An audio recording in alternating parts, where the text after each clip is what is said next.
Let us give thanks to the Lord, for he is gracious, and his mercy endures forever. Amen. Amen. It will continue as long as it's fulfilling a need and providing something that the city of Bristol wishes, appreciates and respects.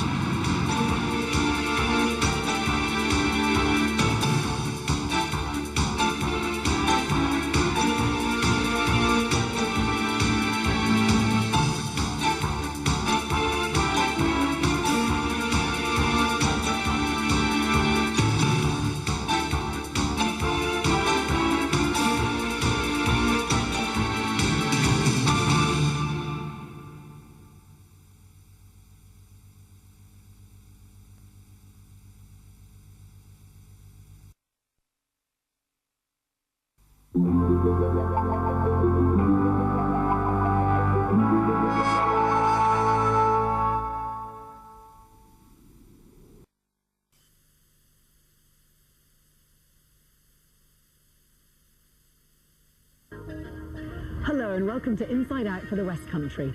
Tonight I'm on the replica of John Cabot's ship, the Matthew, and it's just one of the hundreds of projects sponsored by Bristol's most secretive movers and shakers. But who exactly are the merchant venturers? They simply refuse to tell us who they are and what they do. Well, tonight we lift the lid. Go! Plus, Eddie the Eagle Edwards heads off downhill on a new challenge. And truth or fiction? The explorers looking for an ancient underground network. It's Inside Out. So find out later whether those legendary Froome tunnels really do exist.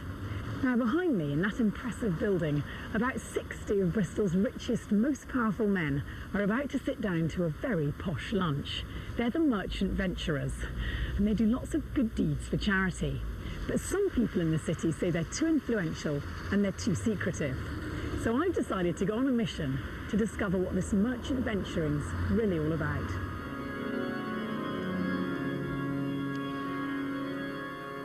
My quest begins at Bristol Cathedral, where the merchants are gathering for their annual service. It's the only time in the year that you can see all these movers and shakers together in public. There are company directors, lawyers and landowners. They are white-haired and well-educated. Only 2 of them are women.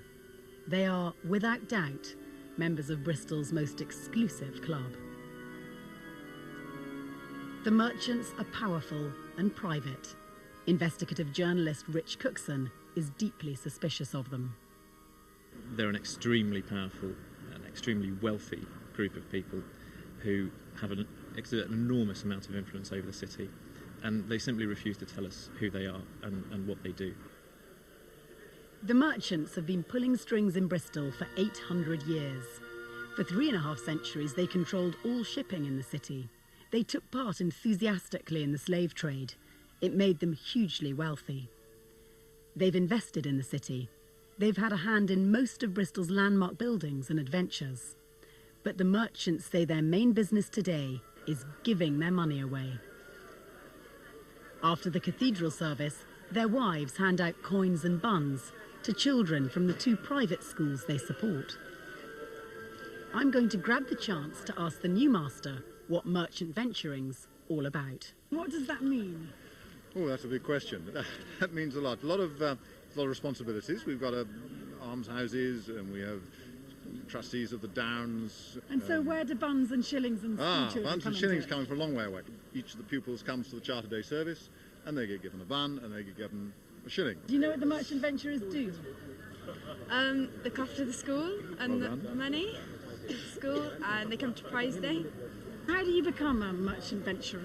You get asked to join, and you get asked to join if you live locally, so we don't have members from far away. You get asked to join if you've been reasonably successful in the private sector. We tend to be merchanting is our tradition, and merchants and people from the business community tend to join us now.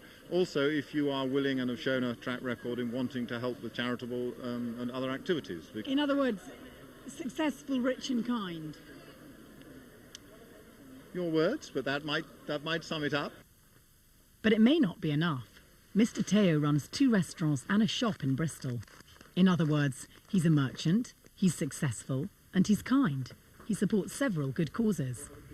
But he's not been asked to become a merchant venturer, yet. From what I know about the merchant ventures, you have to be invited. So, no, I haven't been approached. Would you accept if you were approached? I would consider it very seriously indeed. Why? Because I think if it is in line with what we're doing, then it certainly would be very, very rewarding. Obviously, there are a group of very influential and very learned people.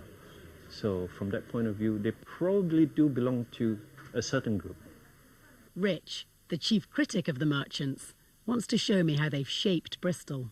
Well, the merchants gave a lot of money for the construction of the bridge. There, the observatory. Guess who funded that?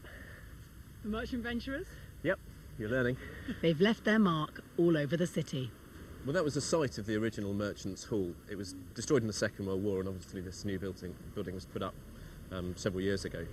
At the end of the 1600s, they started to show an interest in the welfare of the people of Bristol.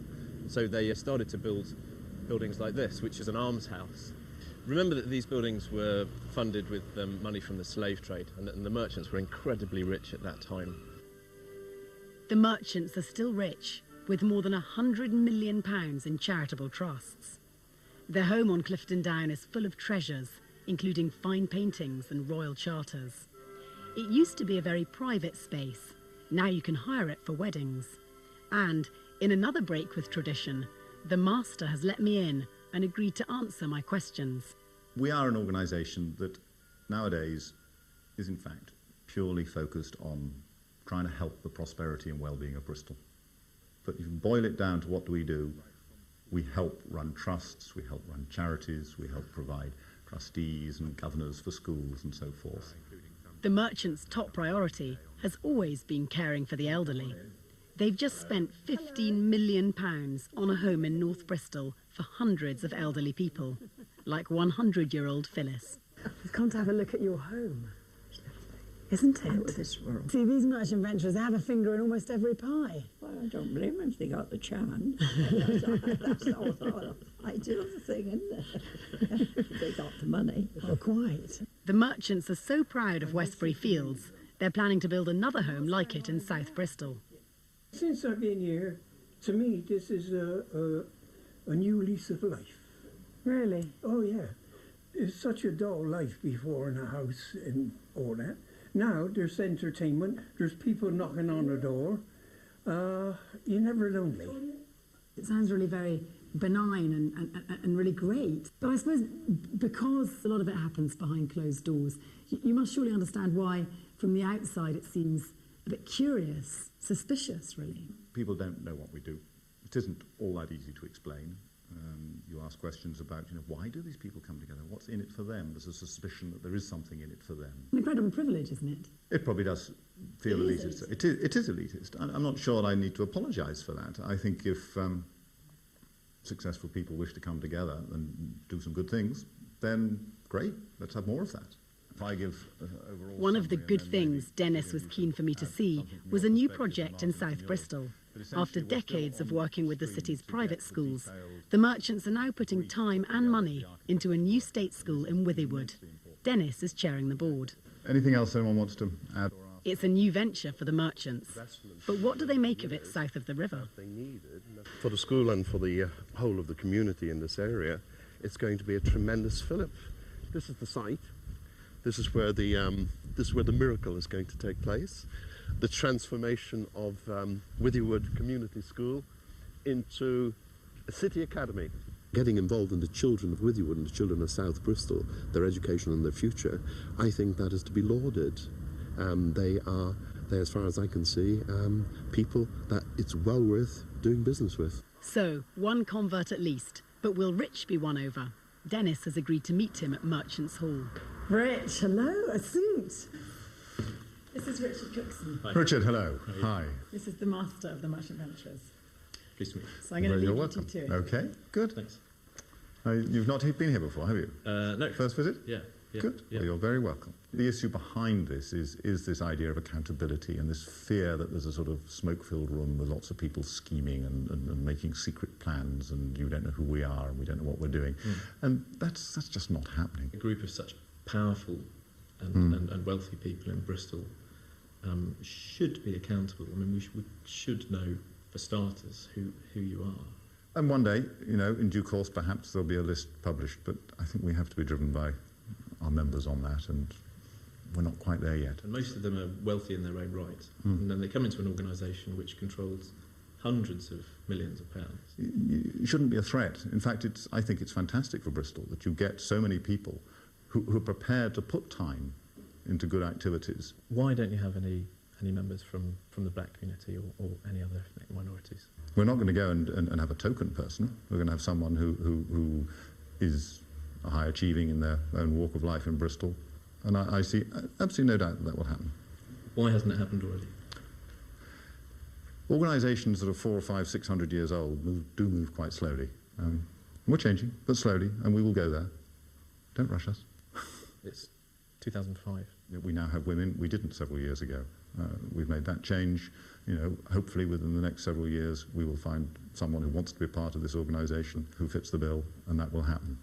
Well, at least the dialogue's underway, though I think it's unlikely Richard's going to be next on the list of those invited to join the Merchant Venturers. And if you visit our website, you can download a full interview with the new master of the Merchant Venturers. A bit later on Inside Out, we're off to Frome in Somerset. Plus, what would make a fitting memorial to Bristol's slave trade? Inside Out kicks off the debate. And I go in search of the city's midnight caller, the fantastic Mr. Fox. Thanks a lot for watching, and join us again next week for Inside Out.